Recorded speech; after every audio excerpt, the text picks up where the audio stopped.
Good morning and welcome to Better Thyself segment of Dr. Lamba's Awakening Call. We often are going back to work and there's a return to the in-person work in the offices. Working from home is being converted to hybrid working. But then we have always, whenever we have worked, found people, our co-workers, who are parasites. And not only that, they suck up our energy, looking to be very extrovert, helpful. These chatty, self-centered, underhanded colleagues leave you emotionally, mentally exhausted. You sit down at your desk and are about to start your work when a co-worker saunters up. Meaningless chat for 20 minutes, leave you alone, but you find that you are too drained to do any job. You have become the latest victim of an energy vampire. These people are toxic people who suck away your life force, leaving you emotionally exhausted. And whether they are egotistic, are manipulative, or just talkative. And one of their favorite haunting ground is the office, so employees need to be cautious when working. These people are energy depleters. Every time they interact with you, you feel stressed, and some of these predators are very easy to spot. And the feeling that you have of uncertainty and apprehension prior to engaging with them. If you actually feel your heart rate increasing, your palms sweating, that means you are really in a tough position. Because most of the time, stress responses are not perceptible. And feeling stuck to talking to someone who doesn't contribute to your work plan is also an indicator.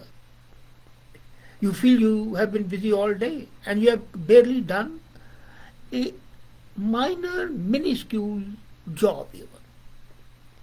And they disguise themselves as extroverts who provide inputs at the meetings. They volunteer to join the committees. They want to be seen, they want to be recognized, but they rarely complete any task themselves. These energy vampires at times are extroverts and at times they are blatant pessimists. They walk into your room with a cloud on the head, and over time the victim may become more negative too. And it's not only that, even the senior people, managers are that. A leader who allocates the work can be a vampire. And so you have to be careful even about them. And who is a vampire's favorite prey? They can't suck blood from everybody. I mean, the people like me are Teflon coated. The introverts and the people who are the best in other offer are the prime targets. Who are introverts? Most people assume that everybody is good and nobody is going to try to harm you. That's wrong. The energy vampires are very good at sensing this weakness. They know that you are susceptible. So they go after them who are conflict averse, who are easy to be railroaded. They try and prey on those who are not comfortable standing up to them. But if you tell them, get lost, I have work to do, then next time they will not come to you. And they also avoid those co-workers who have a rich social network, because those fellow employees are a metaphorical sense of bodyguards. So how to escape them? Learn to fight back. The first step is to stop recognizing them until they have hurt. No, recognize them from the very beginning. The first thing you have to do is to recognize that the vampire is coming, you are being targeted. And once you spot these warning signs, refuse to play the game. It's always best to avoid interaction with the perpetrator if you can. And if you cannot, develop a very blunt communication style. You can say, and I use that, okay, it's time for you to leave. This conversation is over. You might seem uncivilized and boorish, but that's a must. As I said, First you have got to protect yourself, then others. So, they are simple and effective tricks. Stand up. Simple. Physically stand up. Somebody is talking, physically stand up. Meaning thereby, look here, I have something else to do, I'm going. Don't sit down at your desk, because the energy vampires don't pick up subtle non-verbal hints that it's time to leave, and they'll keep on staying. So when you're standing, it gives a message of urgency and cause them discomfort that this interaction is not going to last long. And then to finish the conversation, tell the predator that you need to go. Leave your workplace, quick trip to the bathroom, somewhere else. And then secondly, don't forget, vampires always hit in the dark. So do the energy vampires. They hate sunlight. So if you have a bright, positive personality, they will not come to you. If you are sad, if you are serious, they'll come to you. But if you are smiling and say, okay, get lost, they won't come to you next time. Now the point is, many times you yourself are an energy vampire. Have you ever noticed that you can be one? You see somebody sitting down sad and immediately go to, oh, why? What's wrong with you? Look here. And the person says, well, my uncle developed this problem, he died, then his cousin died. And then they start with a litany, which is all meaningless. So one indicator that you may be an energy vampire is if you are feeling your work correspondence is being sent into a black hole. You might be constantly trying to set up meetings, writing multiple lengthy emails without receiving much in return. And this is a sign, because most people don't want to say anything negative and they have nothing positive to say, so they don't engage. So to combat this, take stock of your communication style. Set strict guidelines with yourself to pull back and respect boundaries. If you are an energy vampire, you will attract energy vampires, because the tribal attitude, all dogs hunt together. Let me tell you, it's only the tigers who are alone. So be a tiger, don't be a dog. To combat this, as I said, take stock of your communication, both verbal and written. For example, in written, send only short emails to someone 3 times a day. And if they don't respond, forget it. And make a rule to go to somebody else only once a week. That's a problem. We keep on going to our colleagues who are working, thereby sapping their energy. Most people tend to think that whatever they do is pretty good. And these vampires are always posing as do-gooders, helpful. The moment you start posing like that, you have to provide help, I'm not saying, but provide when asked to do it. Doing it on yourself is not acceptable to any sensible person. So, people who think that they can do everything good are not able to recognize that they are energy vampires. And nobody wants to point out to the energy vampire, look here, you are an energy vampire. In most cases, you have to figure out yourself. And part of the answer is to be sensitive to the impact those people have on you and you have on other people. If you notice your co-workers are avoiding you in the hallway, turning the other direction when you walk into a room, or feel uncomfortable around you, it's a clear indicator that you are an energy vampire.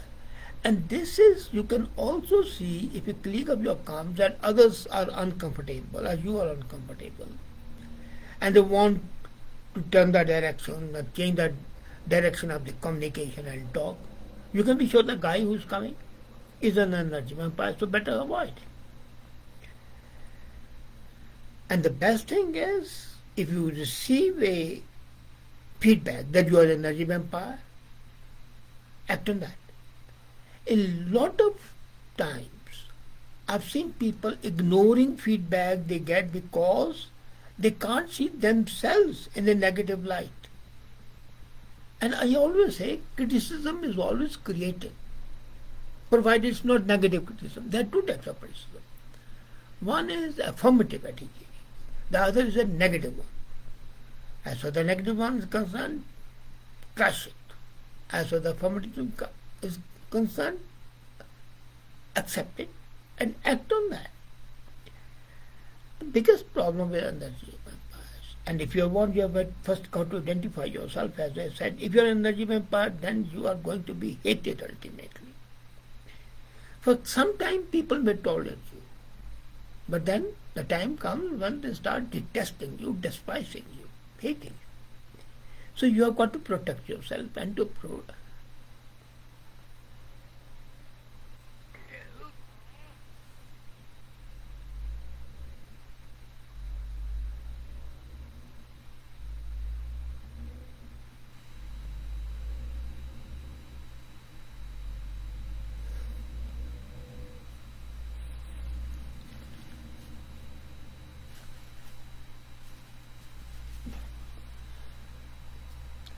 there's nothing wrong in being brutally frank.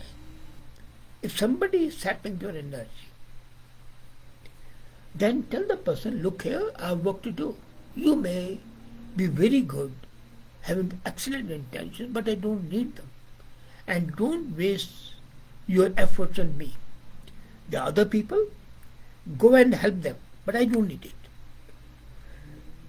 Let me tell you, nobody is immune from potentially falling into these pitfalls.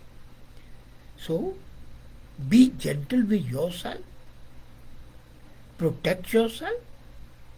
Because once you start protecting yourself, and when the energy vampire notices that you are insulated to the barbs and to the sympathy. Now, the biggest problem with the energy vampire is that they apparently appear to be full of sympathy. Apparently. The hidden purpose is not sympathizing with you. The hidden purpose is to destroy you. And that is a problem. And then what happens? The problem is that you always feel that you should have a good relationship with everybody. Forgetting that good relationship with everybody is not desirable. If everybody, you have to have good relationship with everybody, that means you have good relationship with nobody. Way back when we were kids, we learned that story of you can't please everybody. So why do you want to be a person who tries to please everybody now? You remember the story of the donkey, the father and the son. How some people say the father is riding and is cruel, and the son is riding and is cruel to an old man, and then both are riding and they say both are cruel, the poor donkey. Why don't they pick up the donkey? And they picked up and the donkey died. That's what happens. You don't be a donkey or an old man or the son. Don't try to please everybody. Identify the energy. Tell him, no. You can start first time gently saying, you've got to go somewhere. You have an important call to make. So can you please? Next time, be blunt. Be blunt to the extent, be brutally blunt. And you can be sure, he may hate you. He may even spread canards and stories about you that you are uncivilized and you know. Then tell people that, look here, I don't need sympathy, I need empathy.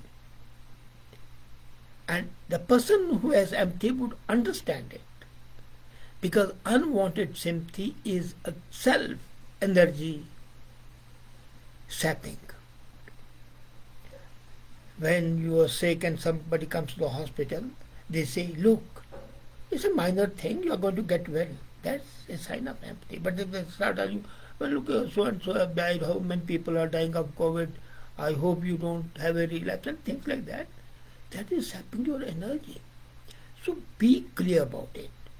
And that would help you have a Teflon coating, what I said at the beginning, that I have that. I can be harsh, brutally frank, and I can be soft as a butter. Depends on the person, depends on the situation.